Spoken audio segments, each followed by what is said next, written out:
그날 서울의 아침은 그리 춥지 않았지만 초가을 바람은 사람들의 옷깃을 여미게 하기에 충분했습니다.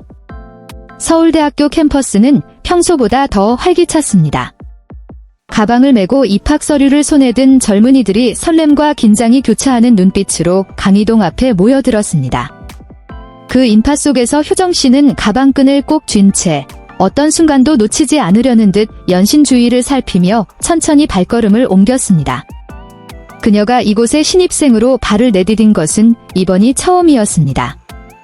유명 가수 박서진의 여동생으로서도 리얼리티 프로그램에 익숙한 출연자로서도 아니었습니다.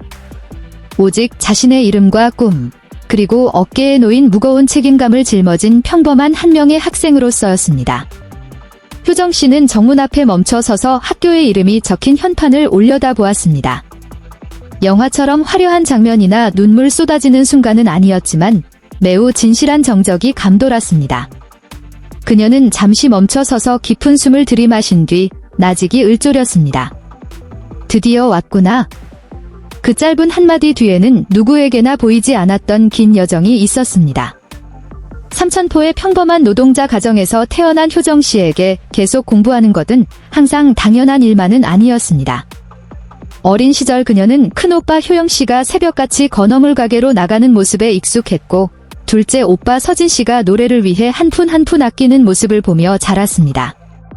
그 가족에게 꿈이란 항상 가혹한 현실과 나란히 존재했습니다.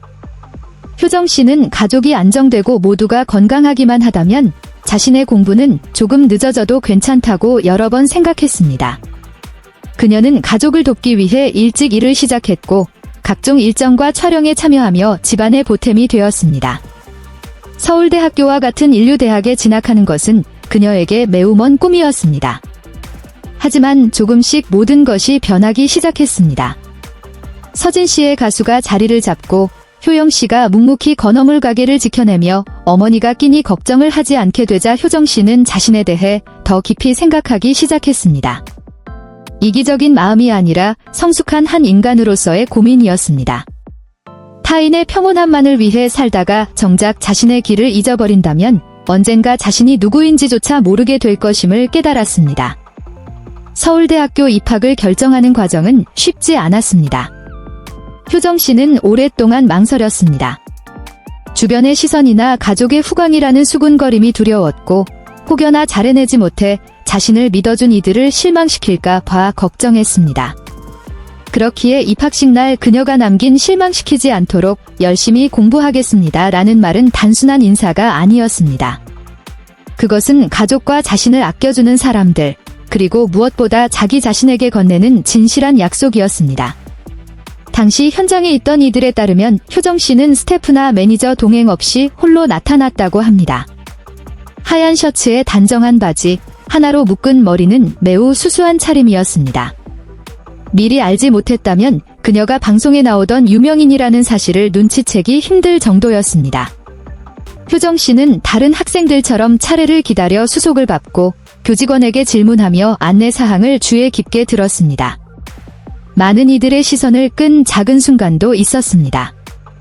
학생증을 건네받을 때 효정 씨는 고개를 아주 깊게 숙이며 진지한 목소리로 감사 인사를 전했습니다. 그것은 형식적인 예의가 아니라 자신에게 주어진 기회에 대한 진심 어린 소중함의 표현이었습니다. 이후 취재진과의 짧은 대화에서 효정 씨는 무척 긴장된다고 고백했습니다. 제가 남보다 특별하다고 생각하지 않아요. 여기엔 정말 훌륭한 친구들이 많거든요.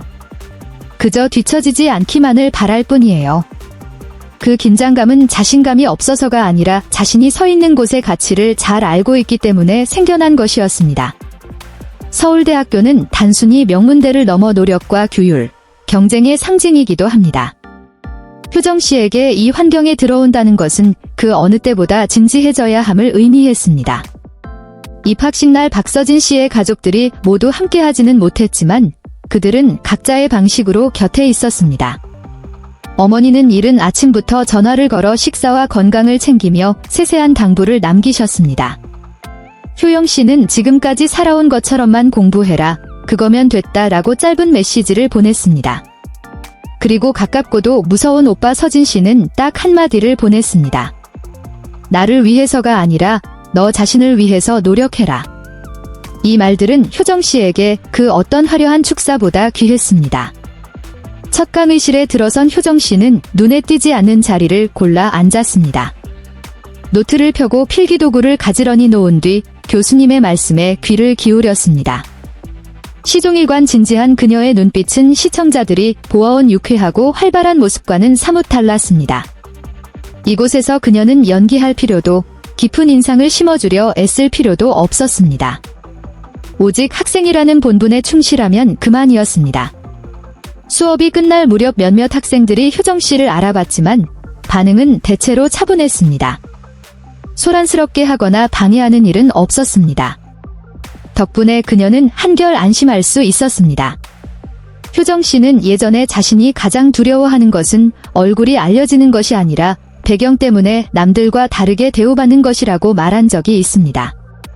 이곳에서는 제가 누구인지가 아니라 제가 어떻게 공부하는지로 평가받고 싶습니다. 이 말은 현재 효정 씨의 마음가짐을 명확히 보여줍니다. 그녀는 가족이나 과거를 부정하지 않지만 평생 그 틀 안에 갇혀 정의되기를 원치도 않습니다. 대학 입학은 지식을 배우는 것뿐만 아니라 오로지 자신의 두 발로 우뚝 서는 법을 배우는 과정이었습니다.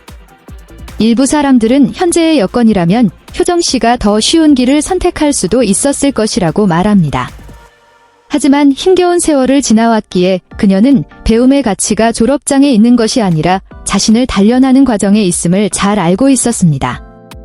그것은 그녀가 이전에 온전히 누려보지 못한 소중한 기회였습니다. 서울대학교에서의 첫날은 큰 사건 없이 마무리되었습니다. 해가 뉘엿뉘엿 저물 무렵 효정 씨는 학교를 나섰습니다. 가방은 책들로 아침보다 무거워졌지만 발걸음은 오히려 더 가벼워 보였습니다. 그녀는 계단 앞에 서서 캠퍼스를 한 번 더 돌아본 뒤 아주 작게 미소 지었습니다. 누군가에게는 그저 평범한 입학식이었을지 모릅니다. 하지만 효정 씨에게는 인생의 새로운 장을 여는 공식적인 이정표였습니다. 박 씨 집안의 막내딸이나 박서진의 여동생이 아닌 스스로 미래를 개척해 나가는 한 개인으로서의 시작이었습니다. 실망시키지 않도록 노력하겠습니다. 라고 효정 씨는 말했습니다. 하지만 그녀가 가장 실망시키고 싶지 않은 대상은 아마도 대학교는 너무나 먼 꿈이라고만 생각했던 지난날의 자기 자신이었을 것입니다. 그리고 그날 서울대학교에 첫 발을 내디디며 효정 씨는 증명해 보였습니다. 꿈이 늦게 찾아오는 것은 우리가 자격이 없어서가 아니라 우리가 그 길에 들어설 만큼 충분히 단단해졌을 때 비로소 문이 열리기 때문이라는 사실을 말입니다.